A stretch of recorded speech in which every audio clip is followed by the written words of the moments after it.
Hola, espero estén muy bien. El día de hoy vamos a hablar sobre los fundamentos de la terapia radiante. Esta estrategia terapéutica es de mucha utilidad, principalmente para el tratamiento del cáncer y de sus metástasis. Es por ello que es muy bueno para la formación del médico general conocer los fundamentos biofísicos y también aquellos fenómenos fisiológicos ocurridos una vez que se produce la irradiación de un tejido. Entonces, para comenzar, como hacemos habitualmente, vamos a eh, plantear los objetivos de nuestra charla. Puntualmente, los objetivos de esta charla del día de hoy hablarán sobre partir de la definición de la radiación ionizante, ver un poquito cómo es la interacción entre la energía y la materia. ¿Para qué se utiliza la radiación dentro de esto que hablábamos como herramienta terapéutica? También vamos a ver algunas generalidades sobre los tipos de radioterapia, como así también vamos a ver los efectos físico-químicos y biológicos de la radioterapia sobre las neoplasias.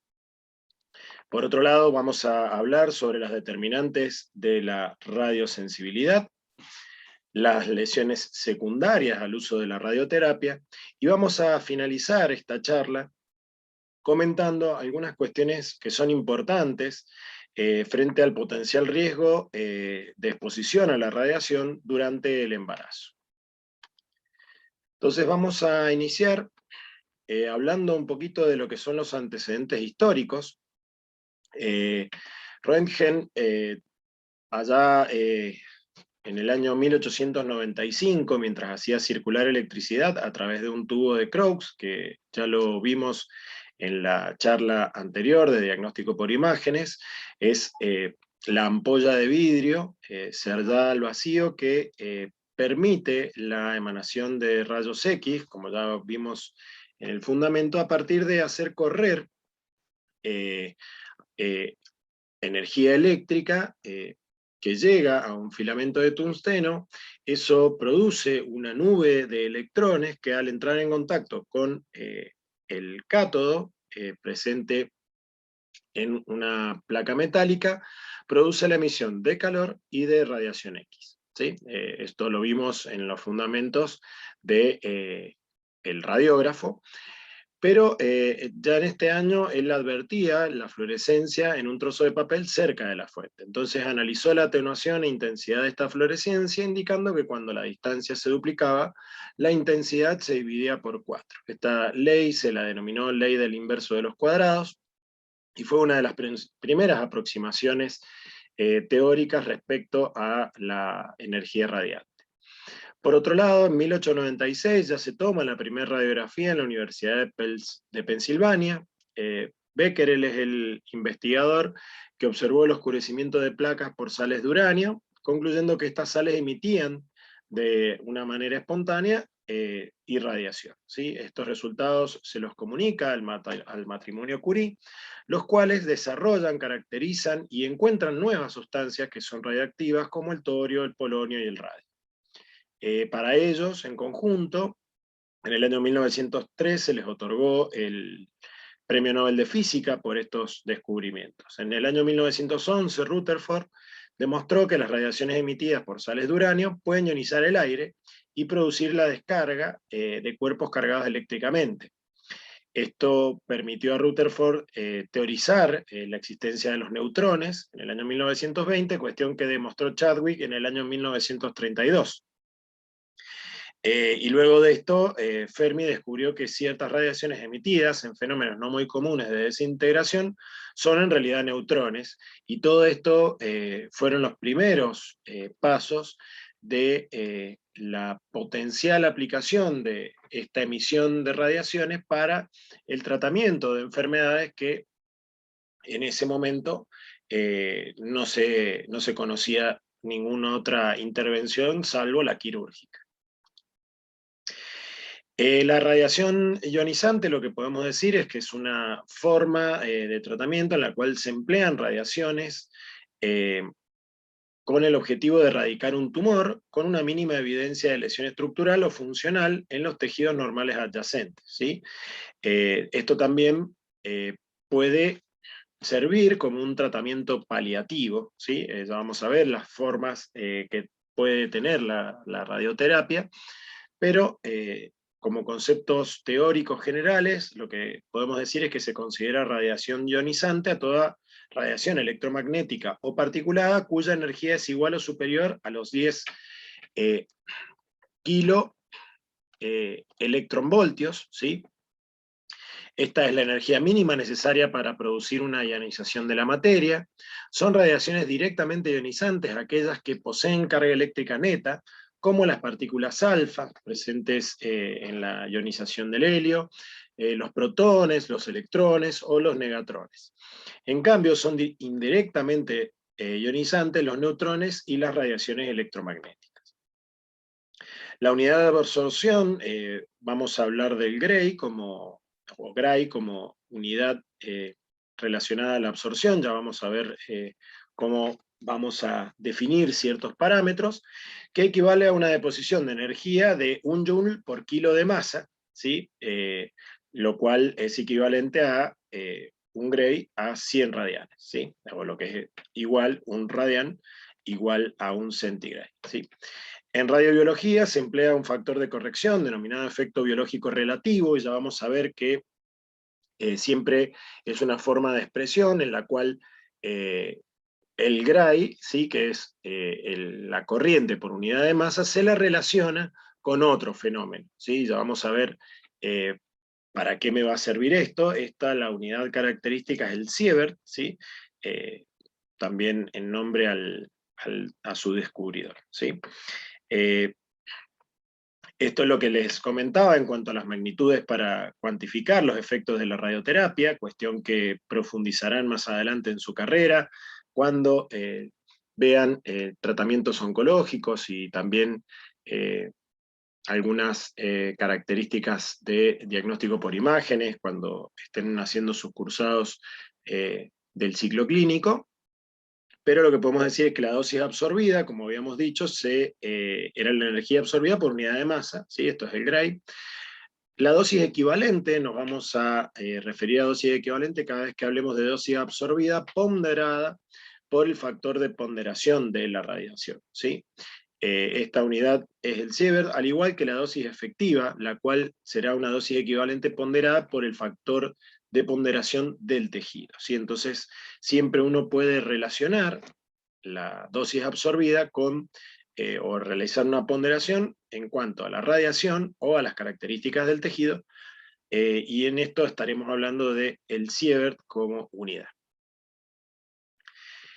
Dentro de las características que podemos decir también de los rayos X y las radiaciones gamas, es que interactúan con la materia y pueden producir distintos fenómenos, ¿sí? Hay 3 tipos de efectos que se han descrito: el efecto fotoeléctrico, el efecto Compton y la producción de pares. Estos 3 efectos hablan de esta irradiación, ¿sí? La irradiación electromagnética, cuando interactúa con la materia, ¿sí? No necesariamente estamos hablando de el efecto que se produce en la terapia radiante, ¿sí? Los fotones de energía más baja interactúan sobre todo mediante el efecto fotoeléctrico, donde el fotón, ¿sí? Cede toda la energía a un electrón y este abandona el átomo y por tanto ese electrón desaparece, ¿sí? Entonces el fotón cede toda su energía al electrón y el fotón desaparece, ¿sí? Eso sería el primer concepto en cuanto al efecto fotoeléctrico, ¿sí? El paso de la energía desde la onda electromagnética a un electrón que está dentro de esta estructura. En cuanto al efecto Compton, que este sí es el que va a producirse por parte de la terapia radiante, ¿sí? Los fotones de energía intermedia interactúan fundamentalmente por este efecto y es donde el fotón en realidad va a interactuar y va a colisionar con un electrón, cediendo parte de su energía a este electrón, pero el fotón continúa, ¿sí? Con una nueva dirección, ¿sí? Con una energía disminuida. Esto es porque parte de su energía es cedida a este electrón, pero en este caso no desaparece. Entonces yo puedo detectar este tipo de radiación. El efecto Compton es, obviamente, por el tipo de energía que utiliza, la energía intermedia, el fundamento de algunas técnicas de diagnóstico por imágenes, como vimos en el teórico anterior. Finalmente, también puede ocurrir el fenómeno de producción de pares, ¿sí? Pero aquí estamos hablando de fotones que provienen con energía muy alta, ¿sí? Estamos hablando de 1,02 megaelectronvoltios, ¿sí? Y aquí el fotón va a desaparecer, pero aparece una pareja de electrón-positrón, ¿sí? Que se libera a partir de la energía aportada por este fotón, ¿sí? Entonces, esto lo que va a generar justamente es una radiación ionizante directa, ¿sí? Ya que va a producir la ionización y la emisión de energía, ¿m? A partir de la carga en unión, que va a ser un positrón, ¿sí? Y un electrón. Entonces, lo importante va a ser que de estos tres fenómenos, como estamos hablando de efectos con energía intermedia para el efecto Compton, vamos a ver que dependiendo del tipo de radioterapia que se utilice, puede ocurrir este fenómeno, y si no, lo que va a producirse es el efecto de producción de pares. En función también de la radioterapia, la podemos clasificar en función de otros parámetros, ¿sí? El otro parámetro que podemos hablar es que uno puede clasificar la radioterapia en base a el lugar donde va a aplicarse esta radioterapia. Es decir, que si el equipo aplica la terapia radiante desde una distancia, nosotros vamos a hablar de una teleterapia, ¿sí? O radioterapia externa, mientras que si el foco de emisión de la radiación se encuentra o se coloca dentro del cuerpo, vamos a hablar de braquiterapia o radioterapia interna.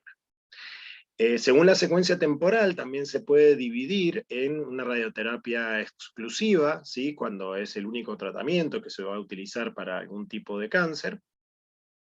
Radioterapia neoadyuvante, ¿sí? Es esa terapia realizada previo al procedimiento quirúrgico, muchas veces para reducir el tamaño tumoral, y también para poder circunscribir mejor la zona previo al tratamiento quirúrgico. La radioterapia adyuvante o posoperatoria es aquella realizada inmediatamente después del procedimiento quirúrgico para eliminar restos de células cancerígenas que puedan haber quedado en las inmediaciones del tumor, muchas veces de gran importancia cuando los tumores son infiltrantes y no están bien localizados. Y la radioterapia concomitante o concurrente es simultánea a otro tratamiento, como puede ser la quimioterapia, y en estos casos muchas veces son los tratamientos más que nada paliativos, cuando un tumor no tiene posibilidades de un tratamiento quirúrgico. Según la finalidad de la radioterapia, puede ser un tratamiento radical o curativo, cuando a partir de las dosis de radiación se elimina el tumor, ¿sí? También paliativa, entonces, como decíamos recién, cuando bueno, se toma la decisión de realizar la radioterapia no para eliminar la presencia del tumor, sino para lograr un efecto antiálgico, hemostático, descompresivo. Bueno, no curan el cáncer, pero mejoran la calidad de vida del paciente. Para el caso de la braquiterapia, también dependiendo la vía de administración, siempre son de colocación interna, pero pueden ser intracavitarios, cuando los implantes radioactivos se colocan dentro de la cavidad del cuerpo, como podría ser útero o vagina; intersticiales, cuando los implantes se colocan en el tumor, ¿sí? Pueden permanecer en el paciente por toda su vida; o radiación interna no sellada, que se inyecta el medicamento que contiene los materiales radioactivos en una vena o una cavidad del cuerpo y van a ir a hacer su efecto en el tejido blanco. Dentro también de las posibilidades de tratamiento radiante, hay que tener en cuenta que habíamos dicho que bueno, la radioterapia podía ser externa o interna, ¿sí? La radioterapia externa lo que se hace es aplicar la emisión de rayos desde una distancia del paciente, ¿sí? Puede ser un equipo de radioterapia convencional, bombas de cobalto cesio, generadores no convencionales de rayos X electrones, amplificadores oftalmológicos y dermatológicos, etcétera, que pueden servir para aplicar rayos, ¿sí? Directamente sobre la lesión, buscando que la penetración que tenga este tipo de rayos sobre el tejido logren producir el efecto deseado. ¿Sí? Por ejemplo, para ver en esta gráfica, de acuerdo al tipo de radiación que se pueda emitir, fíjense que las radiaciones gamas obtienen una mayor profundidad de efecto sobre el tejido, ¿sí? Fíjense que un tipo de irradiación gamma a través de cobalto, ¿sí? Radioactivo, produce una penetración de 164 milímetros desde la distancia de la colisión, ¿sí? Entonces esto es importante porque va a determinar también el tipo de radiación, o se va a determinar el tipo de radiación en base también al tratamiento que uno está buscando, y ya vamos a ver que uno tiene que seleccionar el área de influencia o donde uno quiere realizar el tratamiento, ¿sí? Lo que se denomina el volumen tumoral, teniendo en cuenta que van a haber sectores aledaños al lugar de la lesión que no necesariamente tienen que tener células malignas y que van a sufrir eh, el, el efecto de las radiaciones, ¿sí? Ya vamos a ver cuáles son los efectos de las radiaciones, que son justamente los que se buscan como efecto terapéutico, pero sobre células normales llevan a la muerte celular y inclusive generan mutaciones que pueden traer problemas a futuro, ¿sí? Entonces hay que tener en cuenta que uno va a trabajar sobre un volumen tumoral, pero va a haber alrededor de eso un denominado volumen blanco, que va a ser donde realmente va a estar actuando el efecto de la radiación, ¿sí? Y por fuera de eso vamos a tener toda la zona de influencia, que va a ser lo denominado volumen tratado, ¿sí? Que es el último límite que queda por dentro de la medida de protección que se suele utilizar, que se suelen poner mallas, ¿sí? Para circunscribir los lugares de irradiación, para tratar de evitar que la radiación que impacte el tejido normal produzca más daño que el efecto positivo que se está buscando. En cuanto a la radioterapia interna, comprende tratamientos efectuados con distintas fuentes, ¿sí? Que pueden ser selladas intracavitarias o soluciones radioactivas que son metabolizadas, como el radioyodo, ¿sí? De mucha utilidad para el tratamiento de nódulos hipercaptantes, ¿sí? En la tiroides. Entonces son formas muchas veces que sirven como tratamiento y en ocasiones también como diagnóstico, ¿sí?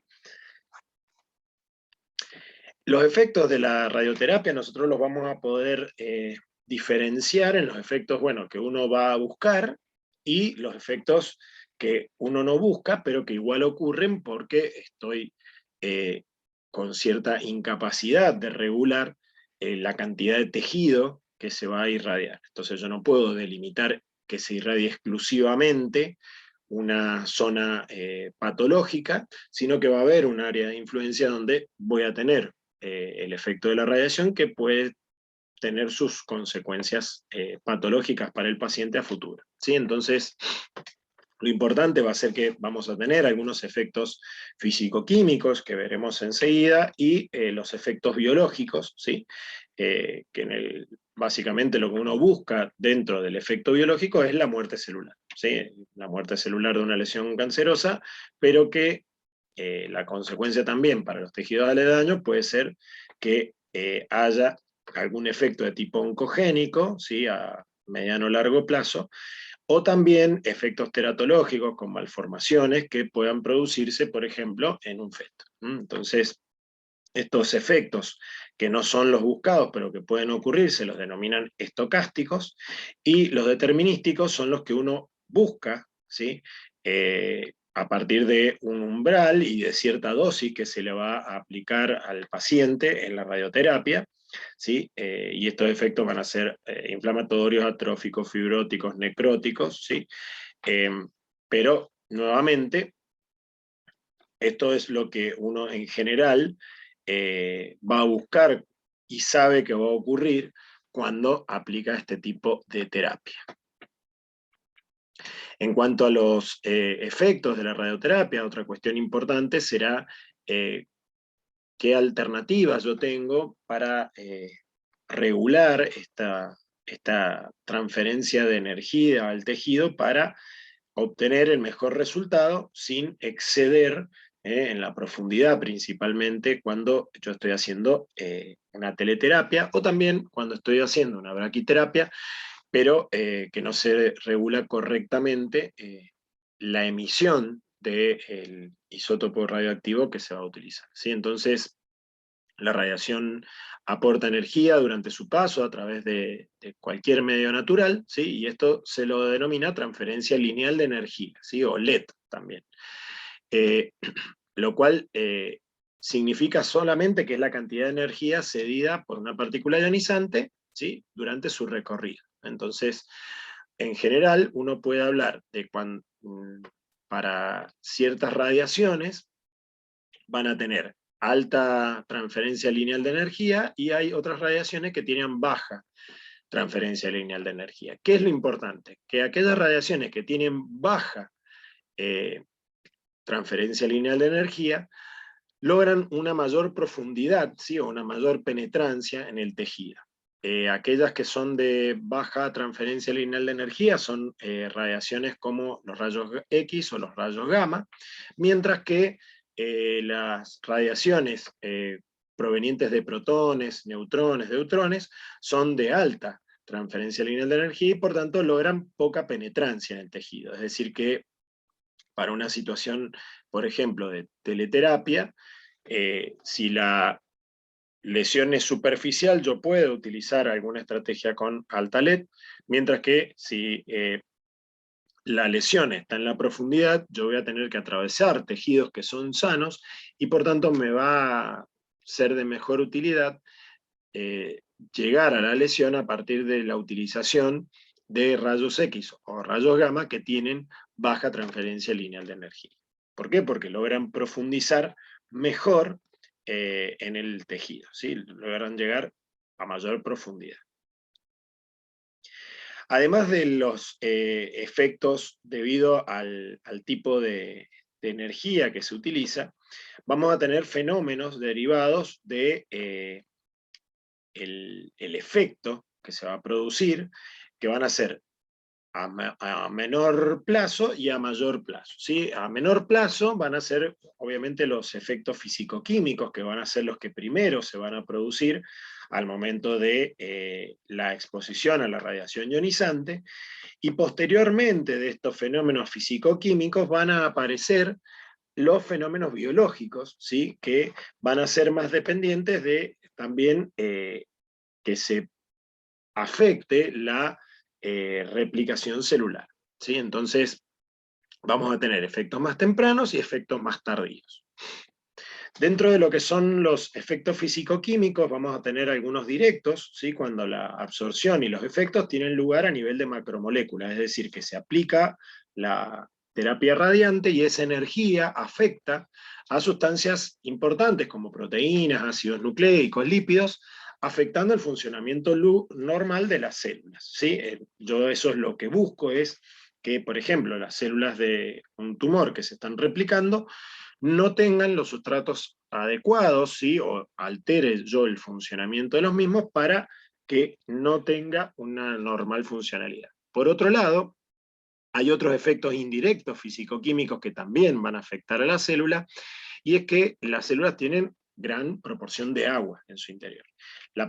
Esta gran cantidad de agua, ¿sí? Que tienen en su interior produce que cuando se genere la exposición a una terapia radiante, se produzcan la formación de distintas moléculas ionizadas provenientes del agua, ¿sí? Por ahí las más importantes, por ser las más deleterias para una célula, dentro de su normal funcionamiento, son los radicales libres derivados del oxígeno, como el hidroxilo o el peróxido de hidrógeno. ¿Sí? Aquí se ve una cadena de cómo se van formando los distintos radicales libres, que algunos son derivados del oxígeno y otros son derivados también del nitrógeno, pero lo importante es que todos estos lo que producen es el daño, ¿sí?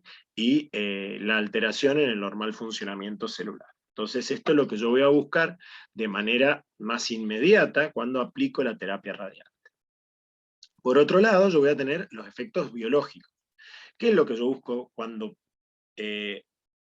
expongo una célula a radiación? Lo que yo busco es que esa célula deje de replicarse, justamente. Recordemos que las células tumorales tienen una descontrolada replicación celular, ¿sí? Es por eso que conforman en general tumores, ¿sí? Tumores infiltrantes que van profundizándose en los tejidos, ¿sí? E invadiendo y generando metástasis a distancia y demás. Y esto es justamente porque son células anaplásicas o anómalas que se replican continuamente, ¿sí? Que sus digamos, factores de control del ciclo celular están afectados, y entonces se replican, se replican, se replican, se replican. Entonces, ¿qué es lo que yo busco? Que esas células se dejen de replicar. Eso sería primero y principal, ¿sí? Y además de eso, que la señal inducida por la detención de la replicación lleve a la célula a la muerte celular, ¿sí? Eso sería el efecto deseado más esperado. Entonces, como hay un ciclo en el cual se van a ir replicando las células tumorales, todas las células de nuestro organismo, pero que también ese ciclo es seguido por las células tumorales, yo lo que voy a buscar es que la terapia radiante actúe principalmente durante las fases de mitosis, ¿sí? ¿Por qué? Porque es donde la célula es más radiosensible. La célula es más radioresistente mientras se encuentra en periodos donde no se está replicando, ¿sí? Entonces, por ejemplo, la fase S de este ciclo. La célula sería o es más radiosensible cuanto más joven, más indiferenciada, y cuando posea mayor actividad reproductiva, ¿sí? Esto es una ley pautada en el año 1906, ¿sí? Y que justamente hace referencia a la célula tumoral maligna por excelencia, ¿sí? Entonces, los objetivos de estos efectos biológicos será producir efectos deleterios sobre el ADN y sobre los cromosomas. ¿Para qué? Para generar mutaciones que lleven a la muerte celular y además que se detenga el ciclo de replicación celular, ¿sí? Por eso es que estos efectos son a más largo plazo que los físico-químicos, que son quizás más inmediatos.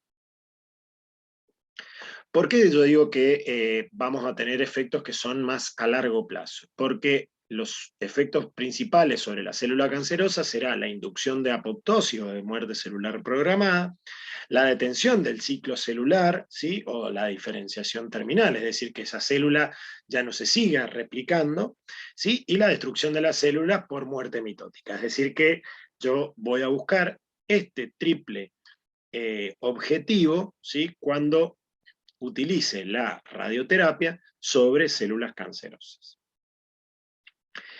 Por otro lado, hay que tener en cuenta que no todos los tejidos tienen la misma radiosensibilidad. Y esto es porque no todos los tejidos tienen la misma tasa de replicación celular, ¿sí? Aquellos tejidos que mayor tasa de replicación celular tengan, como la médula ósea, el timo, la epidermis o las gónadas, van a ser mucho más radiosensibles que aquellos que no tengan tanta tasa de replicación celular, como pueden ser las células del hueso, ¿sí? O las células del sistema nervioso, ¿sí? Entonces, vamos a tener ciertos tejidos que van a ser de elección para producir o para llevar adelante una radioterapia, mientras que otros van a ser de preferencia otro tipo de tratamiento, como puede ser quirúrgico, quimioterápico, ya que no presentan una alta tasa de replicación celular y por tanto no son tan radiosensibles. Por otro lado, hay que tener en cuenta que el tumor tiene una cierta tasa de replicación, y eso va a determinar, ¿sí?, que si yo puedo o no aplicar una terapia radiante sin dañar el tejido local. ¿Esto qué quiere decir?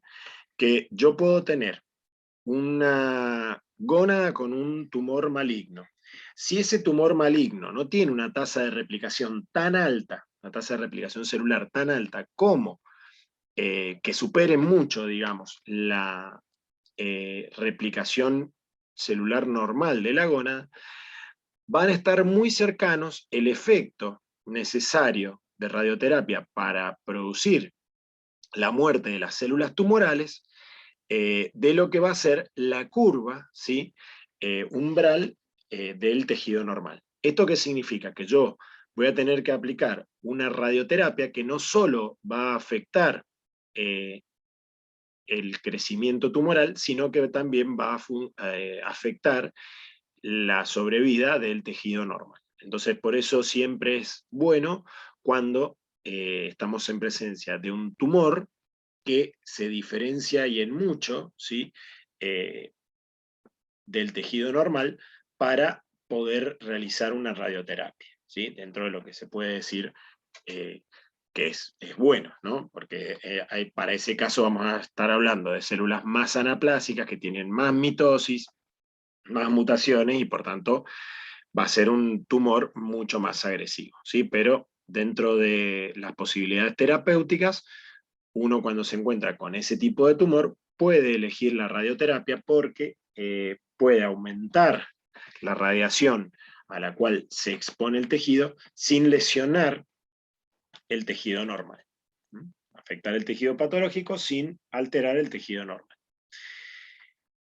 Entonces, para eso hay que tener en cuenta que uno siempre va a ver dentro de una masa tumoral total distintos tipos celulares, ¿sí? Entonces yo voy a tener células quizás que son proliferantes, algunas células que son más senescentes, algunas células muertas, en general en el centro de los tumores por fenómenos de mala vascularización, ¿sí?, y el estroma que va a estar rodeando a ese tejido que no siempre es maligno. Entonces, yo voy a tener que tener en cuenta que dentro de cada masa tumoral yo puedo encontrar distintas características celulares que hagan que la radioterapia funcione de manera diferente también, ¿sí? Por ahí yo voy a aplicar cierta dosificación en la radioterapia, donde voy a afectar las células proliferantes, pero no voy a actuar sobre las células senescentes o el centro del tumor, que va a estar principalmente ocupado por células muertas. Por eso es que es muy útil la radioterapia, ¿sí?, como neoadyuvante, es decir, tratando de reducir el tamaño tumoral previo a hacer algún tratamiento invasivo para circunscribir mejor el tumor o reducirlo de tamaño hasta que pueda ser resecable. Otra cuestión importante que vamos a ver ahora son aquellos factores que influyen en la respuesta a la radioterapia, porque más allá del tipo celular, hay algunos factores que uno debe considerar, porque algunos protegen al tejido sano y otros son hasta negativos para el tejido tumoral. Por ejemplo, hay algunos factores también fisicoquímicos y otros fisiológicos que van a producir que la neoplasia sea más sensible a la radioterapia. ¿Cuándo van a ser más sensibles a la radioterapia? Por ejemplo, en situaciones de hipertermia. ¿Y esto se produce por qué? Porque el efecto de la radiación dijimos que iba a ser mejor mientras tuviera células que estén más activas, digamos, ¿sí? Entonces, en general, lo que se sabe ahora es que la hipertermia, ¿sí?, aumenta el efecto radiante porque produce un aumento del flujo sanguíneo en los tejidos sanos, disminuyendo la circulación a nivel tumoral. Esto va a producir que haya como un encapsulamiento, ¿sí?, de la neoplasia y se produzca un efecto más localizado en ese tumor, que también eso se ve favorecido por un efecto químico que es la presencia del oxígeno, pero siempre y cuando yo esté hablando de el tipo de radiación de baja LED. Es decir, que cuando yo tengo una situación de hipertermia, las radiaciones de alta LED van a producir un mejor efecto, y cuando yo tenga una situación donde vaya a trabajar con radiación de tipo gamma o rayos X, es decir, baja LED, yo voy a preferir, en lugar de producir una hipertermia, producir una hiperoxigenación del tejido. Estas son estrategias que se utilizan como radiosensibilizantes, ¿sí?, en distintas situaciones de tumores. Otra particularidad es que hay algunas sustancias, ¿sí?, que son radiosensibilizadores, como los citostáticos, ¿sí?, porque logran buena penetrancia en áreas hipóxicas, y eso mejora también la eficiencia de la acción de la radioterapia. Y también muchas veces estas diferencias que decíamos que se producen en los tumores, diferencias hasta intratumorales, porque hay células que son senescentes, hay otras que están proliferando, hay otras que están en muerte celular y demás, es de mucha utilidad producir varios ciclos de radioterapia y no una única exposición, porque muchas veces ese tumor, en un momento yo voy a aplicar la radioterapia, lo voy a encontrar a esas células más activas y que están éuxicas o que tienen una oxigenación normal, con cierta funcionalidad, y entonces la radioterapia sobre esas células va a actuar mejor, y las células que están más senescentes van a requerir quizás encontrar el tumor en otra etapa, por lo cual es necesario muchas veces aplicar nuevas exposiciones de terapia radiante para tratar de ir neutralizando todas las células que conforman el tumor, ¿sí? Más que todo, esto, si uno va a pensar en el tipo de estrategia donde el tratamiento es de tipo paliativo, porque no se puede resecar, bueno, es una muy buena estrategia hacer varias aplicaciones para ir neutralizando y eliminando las células en los distintos tiempos de ese ciclo celular, porque eso también va a determinar distintas radiosensibilidades.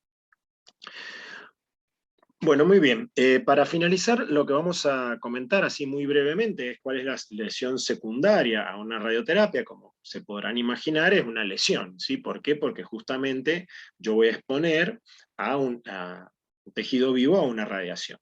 ¿Qué es lo que en general se va a producir cuando se produzca una radioterapia? Una lesión aguda, ¿sí?, y una lesión crónica. La lesión aguda va a estar en general asociada a la falta de actividad de todo el tejido inflamatorio que normalmente favorece la cicatrización y la curación de las heridas, ¿sí? Eso, pensemos que la zona de la radioterapia va a ser una zona irradiada y que por tanto no va a funcionar todo normalmente. Entonces esa lesión aguda, ¿sí?, si al cronificarse va a reemplazarse por tejido fibrótico, ¿sí? Entonces el fenómeno que se va a observar es, primero, sobre el epitelio, la irradiación va a producir una lesión aguda, ¿sí?, y tardíamente esa lesión aguda va a ser reemplazada por tejido fibrótico. En algunos casos pueden aparecer telangiectasias también por la afectación o la vasodilatación de la vasculatura, pero lo típico de la lesión secundaria de la radioterapia es la fibrosis. Bueno, y hay una gran cantidad de efectos secundarios de la radioterapia que verán más adelante en la carrera. Para finalizar, pero de mucha importancia, es el tema de la relación o los riesgos que conlleva la irradiación durante el embarazo, ¿sí? Siempre tener muy en cuenta esto que pongo en otro color aquí arriba, que una paciente en edad fértil, antes de prescribir cualquier método que emplee radiaciones ionizantes, uno debe descartar el embarazo, ¿sí?, particularmente si están involucrados las zonas de abdomen y pelvis, ¿sí? Esto es muy importante porque el embarazo va a cursar por 3 periodos principales en cuanto al riesgo de las radiaciones, ¿sí?